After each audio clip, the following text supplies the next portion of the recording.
बिस्मिल्लाहिर्रहमानिर्रहीम। अस्सलाम वालेकुम नादरीन, इमरान खान साहब का आज आखिरकार अडियाला जेल से बहुत ही सख्त किस्म का पैगाम आया इस्टेब्लिशमेंट में ख़ास तौर पे। और ये जो लिफाफे बयानियाँ बना रहे थे कि इमरान खान खामोश हैं, इमरान खान बात नहीं कर रहे,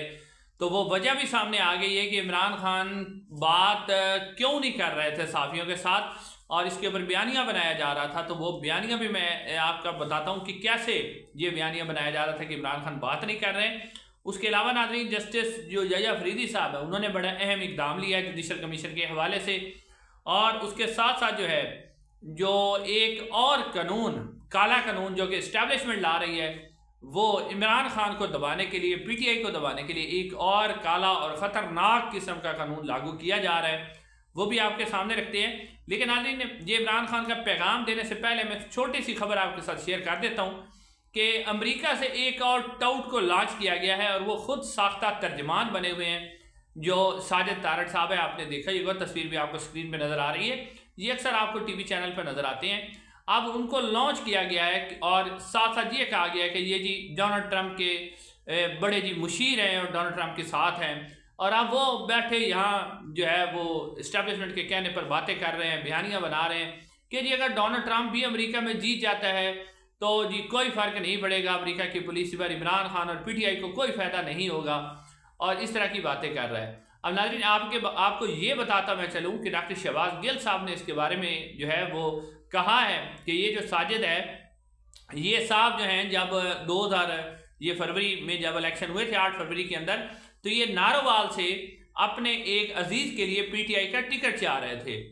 और जब इनको टिकट नहीं मिला तो अब ये एस्टेब्लिशमेंट की टौटी कर रहे हैं, सिर्फ उसका बदला ले रहे हैं। और ये खुद साख्ता तर्जमान है, डोनाल्ड ट्रंप का इनके साथ कोई ताल्लुक नहीं है, बस ऐसे ही खुद साख्ता तर्जमान इस्टेब्लिशमेंट ने कुछ लगा दिया है कि आप हमारा बयानियाँ बनाए, तो ये बयानियाँ बनाने में लगे हुए हैं।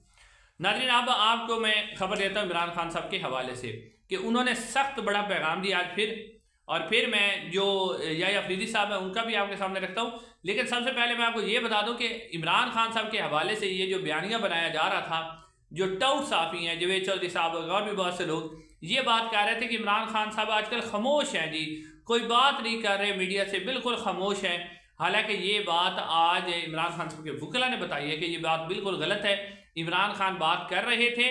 लेकिन जो सहाफ़ी थे, एक तो वो सहाफ़ी जाते थे जो एस्टेब्लिशमेंट के करीब हैं, हुकूमत के करीब हैं, वही बेचारे, और फिर जो कोई, उन्हें यह भी कहा गया था कि जिस किसी ने इमरान खान की कोई बात बाहर जाके बयान कर दी तो उसकी फिर खैर नहीं है। एक तो साफ़ी टाउट थे और दूसरा कुछ साफ़ी ऐसे थे जिन्हें बेचारों को डरा दिया गया, धमकाया गया कि इमरान खान की किसी किस्म की कोई गुफ्तगू बाहर नहीं जानी चाहिए थी।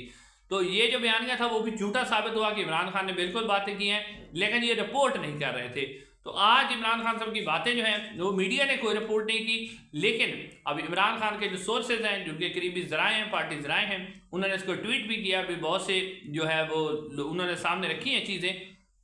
नाज़रीन, एक तो इमरान खान साहब ने कहा है कि मैं डील बिल्कुल नहीं करूँगा, डील शील वाली बातें ख़त्म हो गई, टाइम भी ख़त्म हो गया, आप डील को भूल जाएँ।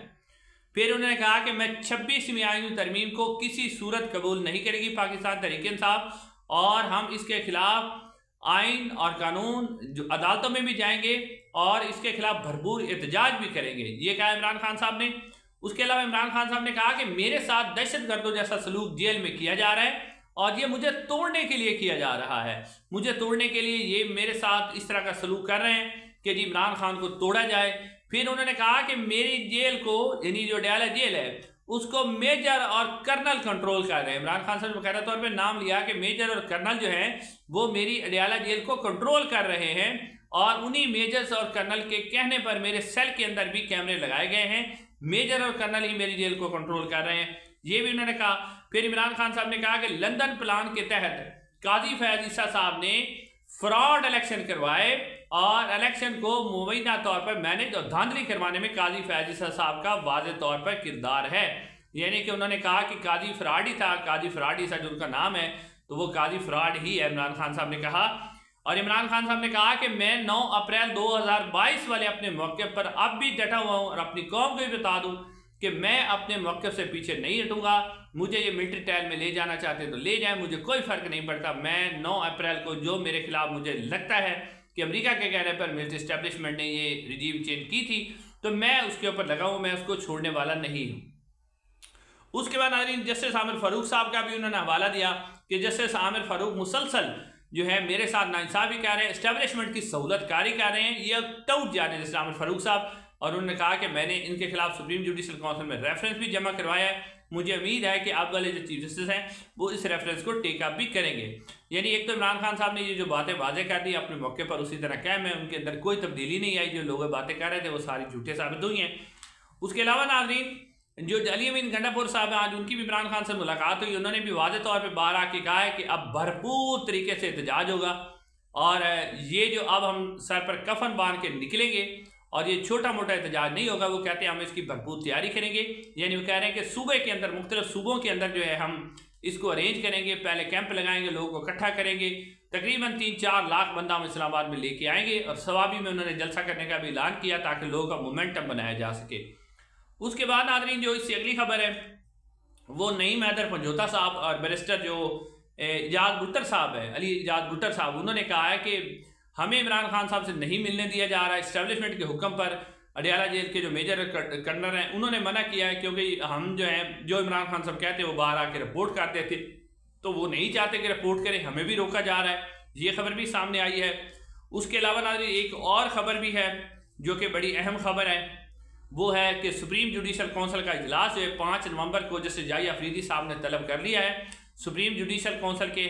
इजलास के अंदर जो है मुख्तलिफ चीज़ें डिस्कस होनी। आपको पता ही है कि बेंचेस जो बनाने के हवाले से और ख़ास तौर पर एनी बेंच का हवाला इस हवाले में शामिल है, एनी बेंच बनाया जा रहा है और मोस्ट लाइकली जस्टिस जो जाही अफरीदी साहब हैं और जो सुप्रीम कोर्ट ऑफ पाकिस्तान के जजेज़ हैं उन्होंने ये डिसाइड कर लिया है कि जो आइनी बेंच के सरबराह होंगे वो जस्टिस मंसूर अली शाह साहब होंगे, ना कि जस्टिस अमीनुद्दीन खान। अब देखते हैं कि हुकूमत और जस्टिस जाही अफरीदी साहब में वहाँ पर क्या ठनती है और क्या जस्टिस जाही अफरीदी इस पर टिके रहते हैं, क्योंकि जस्टिस जाही अफरीदी साहब ने आज भी एक बहुत बड़ा इकदाम लिया है। वो जो 3 जजेज जो कि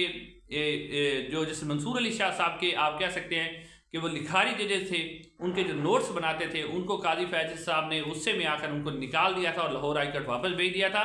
तो उसको जैसे मंसूर अली शाह साहब ने उन्हें दोबारा वापस जो इस्लामाबाद हाई कोर्ट है उसके सुप्रीम कोर्ट ऑफ पाकिस्तान के अंदर बुला लिया है। तो जैसे जो जाही अफरीदी साहब है वो काजी साहब के हर फैसले को रिवर्स करते जा रहे हैं।